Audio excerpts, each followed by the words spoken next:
नमस्कार, हरियाणा न्यूज देख रहे हैं आप। मैं हूं आपके साथ राजश्री थवाइट और हमारे खास कार्यक्रम हरियाणा डायरी में आपका स्वागत है। इस कार्यक्रम का एक ही उद्देश्य है कि आप तक हरियाणा के हर उस विकास की जानकारी पहुंचाई जाए जो मुख्यमंत्री मनोहर लाल के नेतृत्व में लगातार की जा रही है। तो बने रहिए हमारे साथ और देखते रहिए हमारा खास कार्यक्रम हरियाणा डायरी।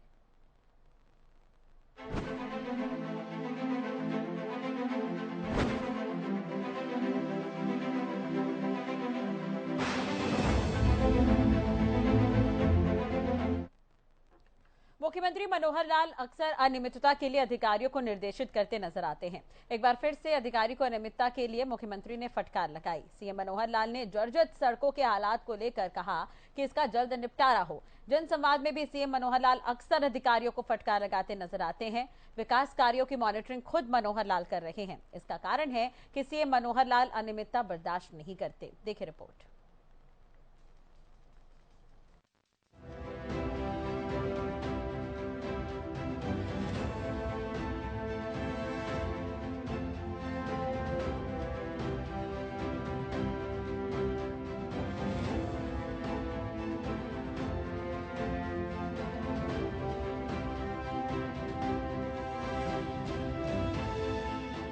शहर की जर्जर सड़कों का मामला बढ़ता जा रहा है। हरपथ पोर्टल पर इसे लेकर शिकायतें भी बढ़ी है।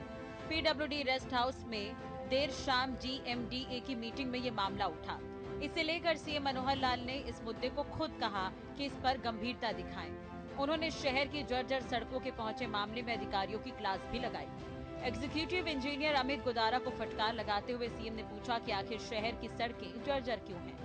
सड़कों को लेकर हरपथ पोर्टल पर आई शिकायतें पेंडिंग क्यों हैं? इसका हल कौन निकालेगा?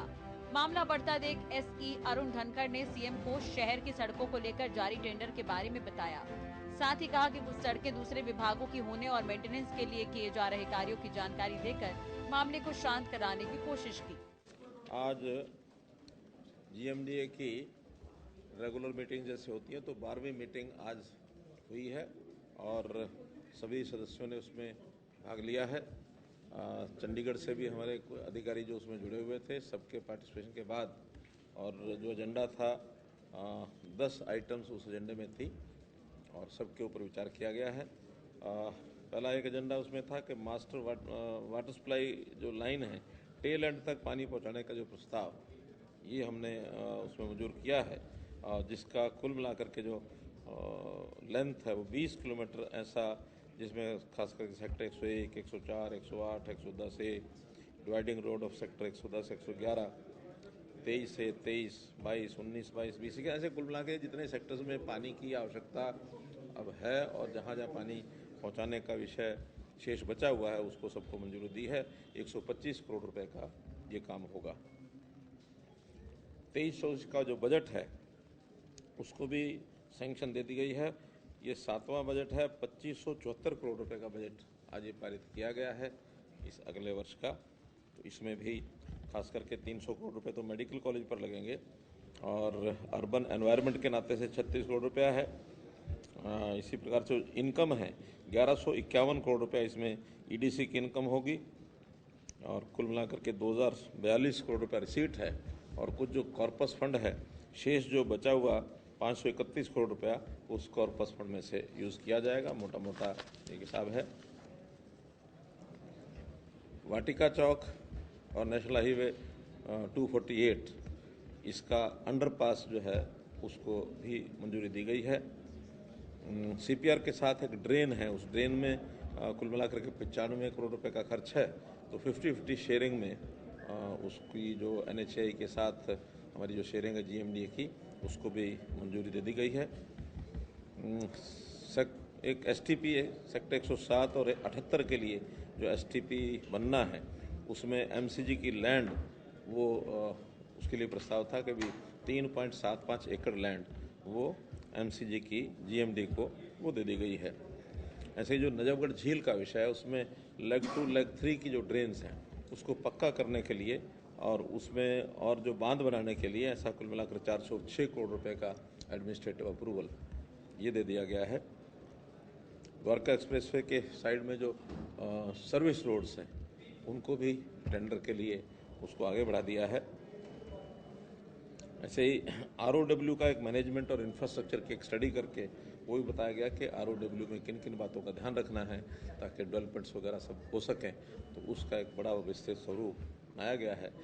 जो छोटे काम थे पहले से चल रहे थे उनकी सबकी समीक्षा की गई है और इस बैठक में बहुत आगे, जिसको मैं कह सकता हूँ कि एक प्रगति के नाते से गुरुग्राम आगे बढ़ रहा है, उसका एक रास्ता ये साफ हुआ है। टोटल कितने एजेंडों पर चर्चा हुई, सर? क्या पानी जलभराव को लेकर के मैंने बताया ना सारा कि 10 एजेंडाज थे, तो पानी के नाते से जैसे नजफगढ़ झील की बात की, लेग 2 लेग 3 की बात की है, जो ड्रेनेज सिस्टम है उसके ऊपर जो खास करके SPR के साथ CPR के साथ दोनों तरफ ड्रेन्स का जो एक काम चल रहा है, हालांकि 90% पूरा हो गया है, उसमें 50% जो खर्चे का वो भी हमने NHAI के साथ उसको भी पास कर दिया है। तो अब इस बार जो हमें जानकारियाँ यहाँ की फीडबैक भी मिलता है और आज भी चर्चा हुई है, पानी कितनी ही वर्षा हुई, बहुत यानी ज़्यादा वर्षा एवरेज से भी हुई है, तो भी पानी जो है स्मूथली निकला है। और इस बार नजफगढ़ ड्रेन में भी पानी उतना भरा नहीं है, सारा पानी नजफगढ़ ड्रेन के अंदर, लेक में नहीं भरा, ड्रेन के अंदर स्मूथली जाता रहा है। और भी उसको यानी जिसको कहना चाहिए फेजेज में, उसकी जैसे लेग 2 लेग 3 की ड्रेन है उसको पक्का किया जाएगा ताकि पानी सीधा ड्रेन में जाए। एक अच्छी बात ये हुई है कि पिछली बार हमने दिल्ली सरकार से जो टेकअप किया था मामला कि वहाँ उसकी डीसिल्टिंग ड्रेन की जाए, नजफगढ़ नाले की जाए, तो नजफगढ़ ड्रेन की डीसिल्टिंग होती नहीं थी। फिर एक ज्वाइंट कमेटी बनी थी, उस ज्वाइंट कमेटी के ये कह लेना चाहिए कि उस दबाव में आकर के दिल्ली सरकार ने उसको साफ करने का काम किया है। 20,000 टन जो वहाँ जो मिला है सिल्ट, उसको वहाँ से निकाला गया और उसमें पानी थोड़ा स्मूथ हुआ है, जिसके कारण से यहाँ पानी कम रुका है।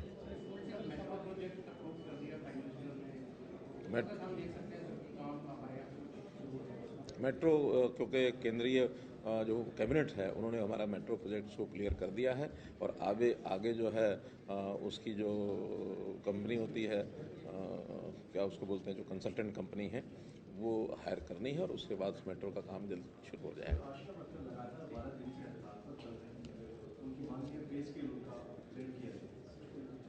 देखिए, हमारे हेल्थ मिनिस्टर हैं, उसको देख रहे हैं और जो भी कोई ठीक जायज़ मांग होगी ज़रूर करेंगे। लेकिन मैं इतना कह सकता हूँ कि हमारे यहाँ चाहे आशा वर्कर हो चाहे आंगनवाड़ी हो, देश भर के जितने प्रांत में सबसे ज़्यादा सुविधाएं, सबसे ज़्यादा रेमुनरेशन वो हरियाणा ही देता है। हरियाणा किसी स्टेट से पीछे नहीं है और फिर भी उनकी कोई जायज़ मांगे होंगी तो उनके ऊपर विचार करें। रणदीप सिंह सुरजेवाला पर भी FIR दर्ज हो गई है दिल्ली में, जिसमें उन्होंने बयान दिया। जो जैसा करेगा सो करेगा। धन्यवाद।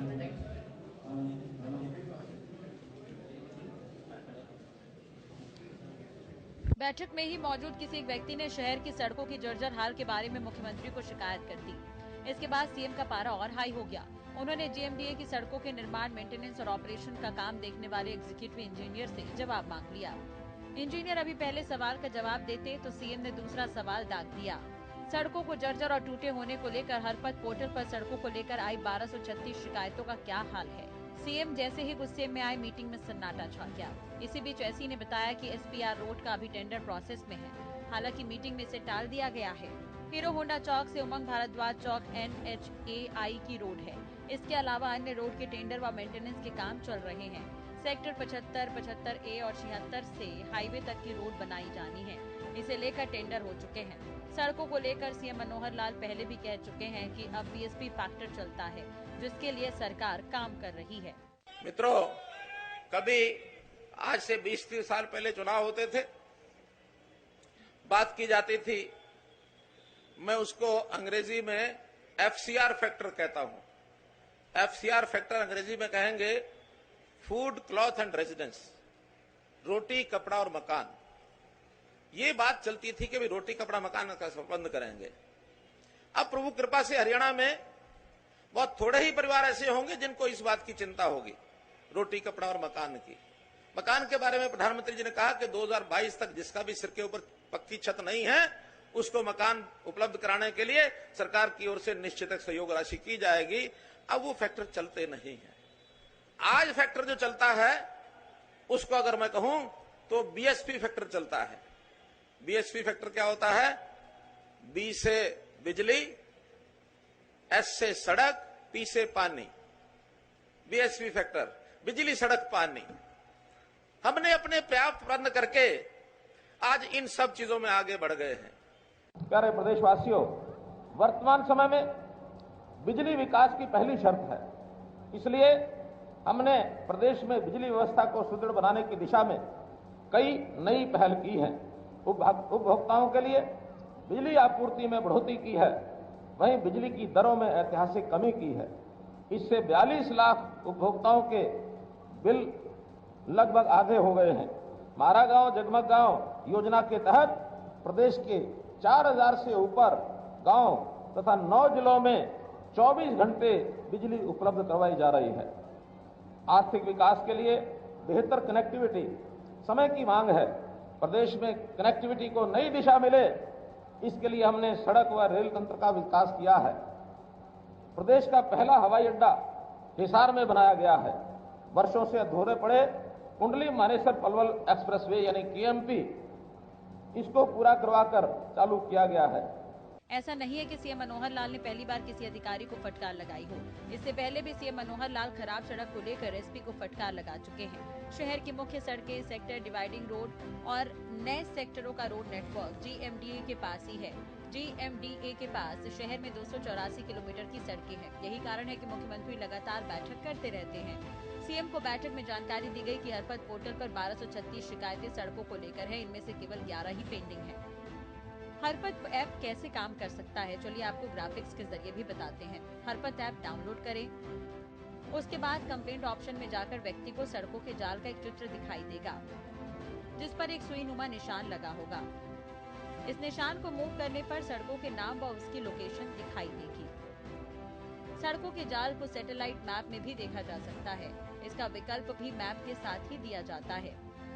सुईनुमा निशान को क्षतिग्रस्त सड़क के नाम से ऊपर ले जाने पर मैप के नीचे सड़क की लोकेशन लिखी जाती है।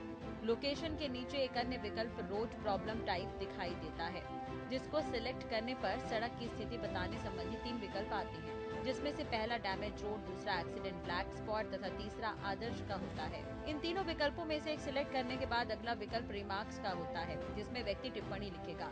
अंतिम विकल्प फोटो अपलोड का होता है, जिस पर जाकर यूजर क्षतिग्रस्त सड़क की फोटो खींचकर अपलोड करेगा।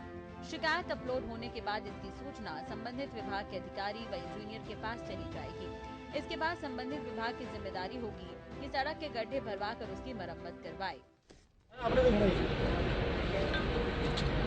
इस शहर की खराब चीज मैं नहीं देख पाऊंगा क्या? खराब देखूंगा तो ठीक होगी। आप लोग हवा में घुमाते रहोगे ना। ये निर्णय आपका था या किसी पर्सन का था? गलत है। मेरे 10 मिनट की कोई कीमत नहीं। आपने सड़क के खराब पता करता नहीं, कितना दूर घूम के आए, फिर 10-12 मिनट खराब हो। हरपत पर अब तक कई शिकायतें मिली हैं। कुल शिकायतें 7693 हैं। समाधान 5417 के हो चुके हैं। माइनर 104 हैं, मेजर 343 है। रीओपन पेंडिंग और शिकायतों की अगर हम बात करें तो 933 है। नॉट एक्सेप्ट अगर हम बात करें तो 161 शिकायतें हैं। रिजेक्ट शिकायतों की संख्या की बात करें तो 635 है। जो मीटिंग हुई है उसमें केवल 11 ही पेंडिंग शिकायतें हैं, जो अपडेट हम आपको आंकड़े बता रहे हैं।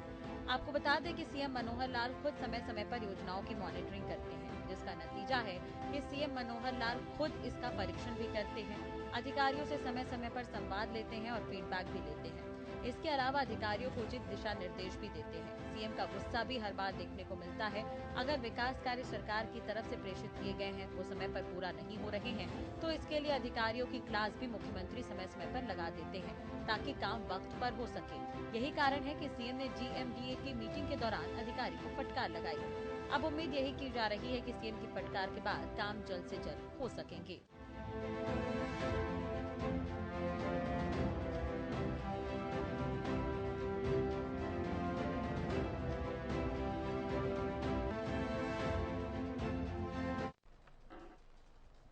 सीएम मनोहर लाल ने जाने माने सिंगर राजू पंजाबी के निधन पर शोक जताया है। ट्वीट कर सीएम मनोहर लाल ने ये शोक जताया। वहीं पिछले दिनों सीएम मनोहर लाल ने फिल्म निर्माता एवं निर्देशक मधुर भंडारकर से भी मुलाकात की थी। ये रिपोर्ट आपको दिखाते हैं।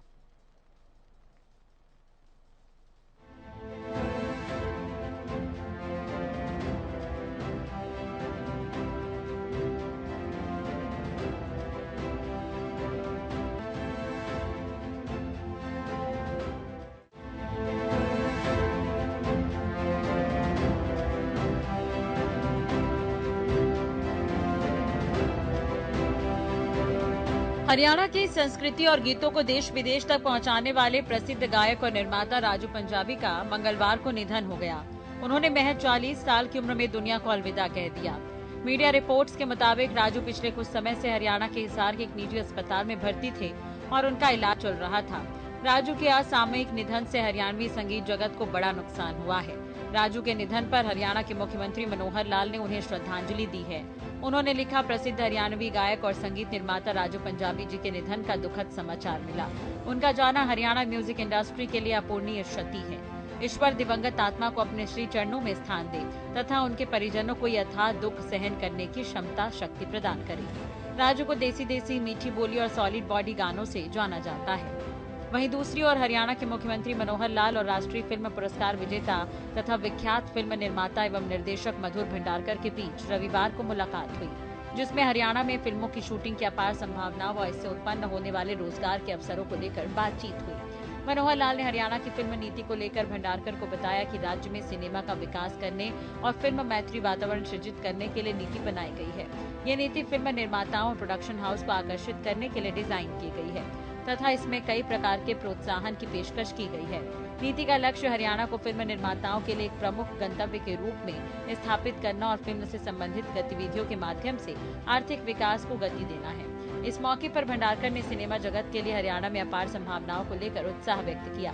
उन्होंने कला और रचनात्मक क्षेत्र को बढ़ावा देने के लिए मुख्यमंत्री के दृष्टिकोण और प्रतिबद्धता की सराहना की और कहा कि इससे विभिन्न फिल्म संबंधित विषयों में रोजगार के कई अवसर पैदा हो सकते हैं। इस मौके पर भारतीय जनता पार्टी के वरिष्ठ नेता और हरियाणा प्रदेश प्रभारी विप्लव देव भी मौजूद थे।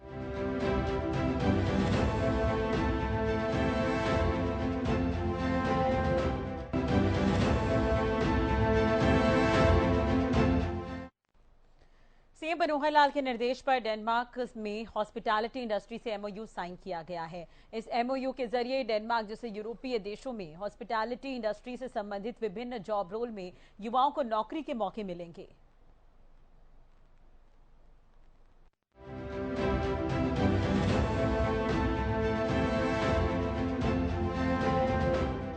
हरियाणा की मनोहर सरकार का युवाओं पर खास फोकस है।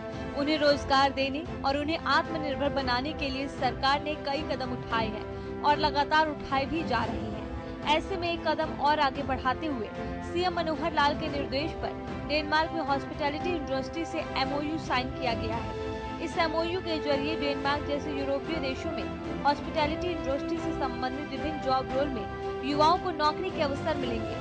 सीएम ने कहा, शैक्षिक संस्थानों, सरकारी एजेंसियों और निजी क्षेत्र की कंपनियों के बीच साझेदारी के माध्यम से राज्य सरकार युवाओं की रोजगार क्षमता और कौशल सेट को बढ़ाने के लिए सक्रिय रूप से काम कर रही है। इस एमओयू से न केवल राज्य के आर्थिक विकास में योगदान होगा, बल्कि कुशल मैन पावर के आदान प्रदान से अंतर्राष्ट्रीय सहयोग और सांस्कृतिक आदान प्रदान को भी बढ़ावा मिलेगा। मुख्यमंत्री खुद समय समय पर युवाओं से सीधा संवाद करके या अन्य तरीके से युवाओं को आत्मनिर्भर बनाने के लिए सरकार के द्वारा उठाए जा रहे कदमों की जानकारी देते रहते हैं। आज जो युवा पढ़ा लिखा घर में बैठा है, उसकी स्किलिंग, जैसा श्री विश्वकर्मा कौशल विश्वविद्यालय का जो चर्चा की, राज नेहरू जी इसके वाइस चांसलर है, इसकी कल्पना हमने की कि हमारा युवक शिक्षक बैठा है घर में, लेकिन वो करना कुछ नहीं जानता, उसके पास हुनर नहीं है। तो उसको हुनर देना, तो हमको केंद्रीय जो स्किल डेवलपमेंट का जो प्रोग्राम चला, उस स्किल डेवलपमेंट प्रोग्राम में केवल मिशन तक सीमित ना रह करके हमने उसको यूनिवर्सिटी के माध्यम से चीजों को और आगे बढ़ाया जाए। उद्योग जगत का उसके साथ हमने संबंध बनाया, उनके साथ एमओयूज किए। आज 150 के लगभग उद्योग ऐसे हैं जहां हमारे विश्वकर्मा कौशल विश्वविद्यालय और जो हमारा स्किल डेवलपमेंट डिपार्टमेंट है, उनके एमओयूज हुए हैं, ताकि उसमें से हजारों युवकों को हम स्किलिंग करा करके उनकी प्लेसमेंट वहां करा सके। तो इस प्रकार से ये सारे विषय हमने उद्योग के साथ जुड़ करके किए। ईज ऑफ डूइंग बिजनेस की बात आई, हमारे यहाँ हरियाणा में मैं कह सकता हूं कि बेस्ट प्रेफर्ड एक डेस्टिनेशन देश और दुनिया के निवेशकों के लिए बना है। यहाँ कोई कमी हमारे यहाँ नहीं है, इंफ्रास्ट्रक्चर की कमी नहीं है। ईज ऑफ डूइंग बिजनेस में भी हम उत्तर भारत के प्रदेशों में बहुत आगे हैं, और हमारे यहाँ लैंड चूंकि दिल्ली कैपिटल एरिया के नजदीक होने के नाते से जरूर महंगी है, तो उसमें भी हमने प्रावधान किया है कि लैंड खरीदने की बजाय लीज बेसिस पर लैंड, सरकार जमीन खरीद के या पंचायतों की हमारी जमीन लीज बेसिस पर भी हम एंटरप्रेन्योर्स को वो दिलवाएंगे, ऐसा हमने प्रावधान किए हैं। बिजली की कोई हमारे पास कमी नहीं है, वाटर सप्लाई भी उद्योग के लिए जितना आवश्यक है वो सब हम दे रहे हैं। जहां तक वर्कफोर्स की बात है, इस वर्कफोर्स में यानी रोजगार युवकों को मिले, क्योंकि आखिर किसी भी प्रदेश की एक जिम्मेदारी होती है, दायित्व होता है कि वहां के युवकों को रोजगार मिले। उस रोजगार में जहां कहीं स्किलिंग की आवश्यकता है वो प्रावधान अब शुरू हो गए हैं, क्योंकि एक लंबा प्रोसेस होता है। अभी 2 साल इसमें हुए हैं, काफी हमने इसमें काफी कुछ किया है, लेकिन और गुंजाइश इसमें हम करेंगे। हमने सक्षम युवा योजना ये शुरू की, उसके अंदर 100 घंटे प्रति महीने का काम देने की योजना जो बनाई, 1,04,000 युवकों को हमने इसमें काम दिलाया है। हमने stand up India, startup India, लगभग 4,000 युवकों को जिनका रजिस्ट्रेशन हो गया है, जिन्होंने काम शुरू किया है। इसी प्रकार से मुद्रा योजना के अंतर्गत लगभग 14,000 करोड़ रुपए का लोन हरियाणा के युवकों ने उठाया है। आखिर लोन उठाया है तो कहीं ना कुछ ना किसी उद्योग के नाते लघु उद्योग, छोटा एमएसएमई कुछ शुरू करेंगे तो उसमें से हमारे इस उद्योग को सपोर्टिव एक फैक्टर मिलेगा।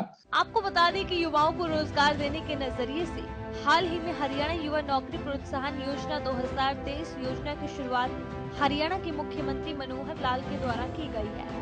इस योजना का मुख्य उद्देश्य युवाओं को रोजगार देना है। इस योजना के शुरू होने से काफी लोगों को रोजगार मिलेगा, जिससे कि युवाओं की आर्थिक स्थिति में सुधार आए। इस योजना के अंतर्गत युवाओं को रोजगार अपने राज्य के अंदर ही प्राप्त हो जाए। युवाओं को रोजगार लघु विभाग और सूक्ष्म विभाग में दिया जाएगा। हरियाणा युवा नौकरी का उन सबको लाभ मिलेगा जिनके तहत उन सभी बेरोजगार युवाओं को लाभ मिलेगा। कोविड-19 संक्रमण की वजह से जिनके पास रोजगार के अवसर बंद हो गए हैं, लेकिन अब इस योजना के अनुसार आपके पास आय के साधन प्राप्त होंगे। साथ ही साथ हरियाणा युवा नौकरी प्रोत्साहन योजना 2023 के अनुसार हरियाणा राज्य सरकार द्वारा उन सभी कंपनियों को प्रति माह बेरोजगार युवाओं को रोजगार देने पर 3,000 रुपए दिए जाएंगे, जिससे कि कंपनियां अपने यहां अधिक से अधिक रोजगार देने पर जोर देंगे, जिससे कि उन्हें सरकार द्वारा प्रति बेरोजगार को नौकरी देने पर भी राशि उपलब्ध होगी और काम करने के लिए आसानी से लोग उपलब्ध हो जाएंगे। जो उम्मीदवार हरियाणा युवा नौकरी प्रोत्साहन योजना का लाभ लेना चाहते हैं, उन्हें पहले आवेदन करना होगा।